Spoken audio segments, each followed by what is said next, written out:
1992年一个夏天的晚上，成群结队的日本工薪阶级年轻人在朱利安纳舞厅门口排队。这座刚开业1年的舞厅，因其引进了日本泡沫时代的象征之一的朱利扇，而成为了都市人夜夜笙歌的新热门场所。这一年是日本泡沫爆炸的第3年，东京的工薪中产者们似乎依然以为经济还在高速发展，他们的纸醉金迷能永远持续下去。我们看历史的时候，往往容易以为时代是通过标志性事件变化的，实则相反，其实是时代推动着标志性事件的发生。日本泡沫爆炸可以说是2战后全世界最重要的经济事件之一。时间隔得越久，我们就越能真切地看到，实际上的泡沫爆炸是在1990年初到1991年末发生的。但是身在其中的当时的日本人而言，他们大多数可能都是后知后觉。事实上，大体是到了1993年，经济已然不再火热发展，才成为了日本的主流声音。即使是到了这个时候，你跟一个日本人说泡沫爆炸、繁荣终结之类的话，他多半也是意识不到。日本的主流舆论发现社会出现了问题，可能是要等到1995年的几起标志性事件。今天我们来聊聊日本人的梦醒时分。这里是花散里，也关注世界和当代的历史演绎频道，记得先点赞订阅哦。我们都看过很多日本泡沫时代貌似强大的经济实力的内容，比如东京的地价可以买下整个美国，日本以全球1/40的人口享受全球1/4的 GDP 之类的。但是可能即使是日本人，也选择性的遗忘了当时日本人是如何的自信。我们老是说终身雇佣制不合时宜，但是其实终身雇佣制本身就是日本企业集体自信的产物。有日本的经济白皮书就写道，企业管理重视员工，从长远的角度进行管理。在日本的雇佣习惯下，工人注重团队合作，不进行个人表演。日本的金融机构凭借丰富的资金力量，正逐渐成为国际金融市场的主要参与者。因此，很多人认为日本经济是成功的。人们将泡沫带来的超出实力的经济力量误以为是日本经济的真正实力。报告中就是用这种隐晦的方式表达对日本企业过于自信的担忧。当然，不仅是企业和政府，民间的自信也是爆棚。Newsweek 上曾经有过2幅漫画，一幅是画的老布什总统在飞往日本的飞机上阅读如何优雅的乞讨，一幅是日本小孩的脑袋里装满了物理、化学和数学，而美国小孩的脑袋里则满是薯条、摔跤和忍者神龟。这2幅漫画在日本常常被引用，甚至出现在了大中小学的课堂教案中。当时的日本人弥漫着一种世界离不开日本市场，日本人因为努力聪明而成功，每个发达国家的居民都想要购买便宜耐用的日本制造品这种迷梦中。这也影响到了其他国家。美国的经济报刊分析中毫不掩饰地自嘲道，日本人因为聪明才成功，我们无疑是愚蠢的。日本人自信的源泉正是不断增加的资产。当时的日本人只要不是傻子或者实在无力承担，否则肯定是持有大量房产和股票的。在他们过去几年、10几年的经验中，日本的房价和股票指数是一定会涨的，无非是小涨、大涨和涨麻了的区别而已。这种资产泡沫不断的扩大，到了80年代中期，已经到了影响正常社会运转的规模。最近几年日本的房价上升，很多年轻人开始抱怨买不起房子了。但是一位毕业就进了大藏省工作的当时日本的顶级精英回忆说，当时他来到东京工作，心里就没考虑过能在东京23区内买房子。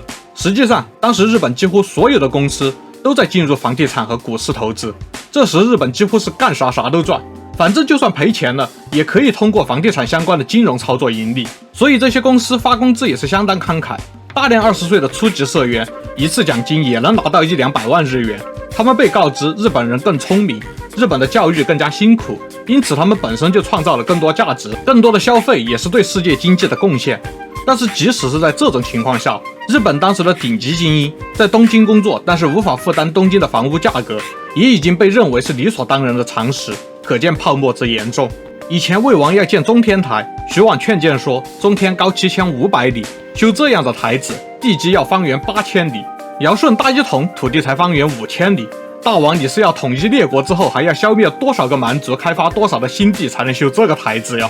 但是当代的魏王向我们展示了神乎其技，即使地基已经不稳了，一样可以让这台子插上天。但是你的地基不稳，楼是肯定要塌的，这是时间问题。现在我们知道，日本经济出现明确的衰退信号是在1989年12月底，那时日本股市的涨势明显中断了。而在股市止涨之前，有先见之明的企业，比如 APA 集团，就早早察觉到了土地价格租售比实在是不可理喻，开始将资产转移到安全的领域。一位美国企业的驻日董事回忆说，他们意识到日本泡沫后是从1986年开始撤资，也就是说，其实在股市降温之前，资本市场早就开始外逃了。但是也有慢的呀。1990年，日本官方的经济学者纷纷出来站台，强调日本股市很快会反弹。受政府控制比较深的钢铁业公司，很多也神奇的在1990年加大了购买土地的力度。他们强调自家的风控部门计算，认为日本的土地是安全资产。索尼和东芝等等有代表性的大企业也强调，股价变化是正常现象，他们的经营基本盘在实业上依然安全稳固，甚至承诺绝不放弃终身雇佣制。舆论造势差不多了，同年日本政府公布了一系列造价昂贵的公共项目，但是现在的眼光来看，大多是为了维持泡沫，比如100年都无法回本的水力发电大坝，和为了一个海滨小卖铺修建的高速公路和大桥等等。但是无论如何，这些行为让稍微有些踟蹰的日本民间极大地打消了对经济的疑虑，他们相信政府是不会做亏本生意的，这些公共项目终究会被以更高的价格转移给企业。这就说明政府和企业判断日本经济依然有强大的潜力。然后日本政府又用了另一个政策证明了人们的猜测，日本中央政府将投入巨资支援有价值的地方公共工程。人们恍然大悟，原来政府的信心来自地方发展，东京以外还有巨大的开发需求，给日本经济带来源源不断的动力。事已至此，新一轮的狂热反而开始了，许多地方政府也比照中央工程的标准，开始了他们的大而无用的公共工程，以期得到中央政府的投资。然而事后我们都知道，这一时期的公共工程造成的巨额地方债，引发了数十年的连锁反应，造就了日本现在一座座高楼林立的鬼城和无数看不到未来的还债年轻人。1年时间后，事情很明显了，日本不会再回到之前的发展周期了。各级政府和企业频发的烂尾工程，让人们明白发展周期确实是过了。但是房价和股价也没有太大的下降。1991年，你要问一个普通的日本人，日本是否还会高速发展，他可能会有些犹豫。但是你问他日本是否会泡沫爆炸，他会想出10000个理由给你论证不会的。这一年，东京建物、三井不动产、生态地所等大型不动产企业都出马力挺日本的土地价格，纷纷宣布大规模加持。他们声称房地产是可靠的保值资产，即使是经济进入了萧条周期，日本的土地价格也不会下降太多。而这一年，日本民间的房地产投资也并没有明显的降温。田中裕一、小林美惠、山田太郎，这些我们印象中比较有名的泡沫时代末期入场买房然后破产的日本个人投资者，其实他们买房的时间严格的说都是泡沫已经破裂1年半之后的现在，只是泡沫还没有爆炸。当时这些投资人中流行的几个说法是，泡沫经济只是短暂现象，日本经济很快会恢复，房地产是保值资产，即使是真的泡沫破裂，房价也不会大跌，不动产价格下降只会出现在政府和企业中，日本人口规模决定了住房是刚需，民用建筑不会崩盘。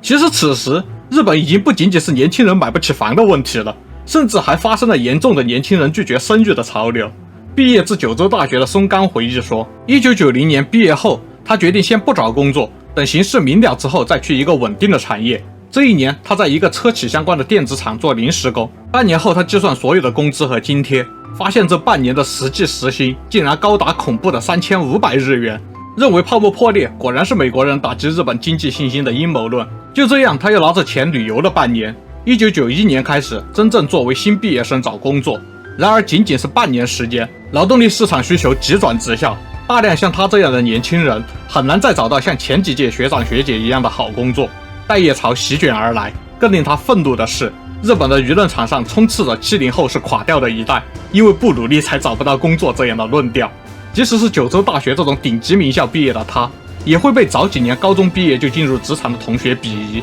认为他们这2年毕业的学生毫无工作能力，也没有经验，却妄图找到好工作建议先从底薪实习开始积累社会能力。在这种环境下，其实已经很明显了，接下来的年轻人已经无力赚到足够多的钱继续负担高房价。前面说的那几个个人不动产投资者中的留言已经如此荒谬，但是日本的社会割裂也到了极致，不是投资者们有侥幸心理，而是他们真的从心底里无视了这些第一批泡沫破裂的受害者。1990年才开业的朱利安娜舞厅，在这一年依然是门庭若市。早已入职的日本工薪阶级依然过着和前几年一样的纸醉金迷的生活，而那些今年突然面临失业的人们，不是他们需要关心的。庄子中有这样的故事：大儒带着小儒盗墓，小儒偷的差不多了，对上面放风的大儒说：“墓主人嘴里有珠玉。”大儒高兴地说：“诗经有云，青青之脉生于陵坡，生不布施，死何含珠为？”认为这就是在指导他们这种情况要偷走墓主人嘴里的珠子。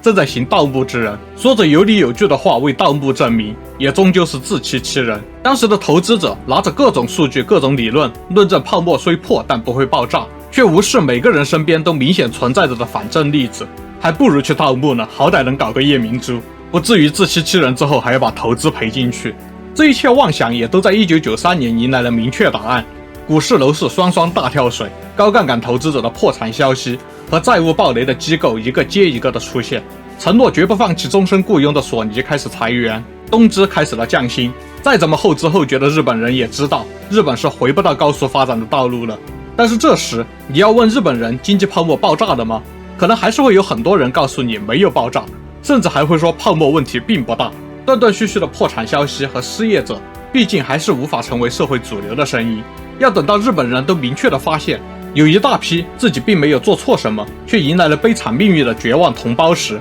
才是真正信心破灭的时刻。2年后的1995年，几件这样的大事连续发生。这时候日本舆论主流终于大量讨论经济衰退和泡沫爆炸以及失去的5年。到了这个时候，泡沫时代纸醉金迷过来的日本人依然不愿意承认他们已经帮子孙欠下了太多的负债，失去了5年，失去了10年，失去了15年，失去了20年。每隔几年，日本主流舆论中关于泡沫时代欠下的债要多少年还清都在更新，但是不变的是，永远听起来都像是快要还清了。大儒在每一个墓地都重复一次：“诗经有云，生不布施，死何含珠为？”但墓主人真的没有布施吗？也许他生前向来乐善好施，不过是欺负他说不出话罢了。这是我的新系列借古讽古的第1个视频。如果你喜欢这样的风格和内容，别忘了点赞关注哦。我们下期再见。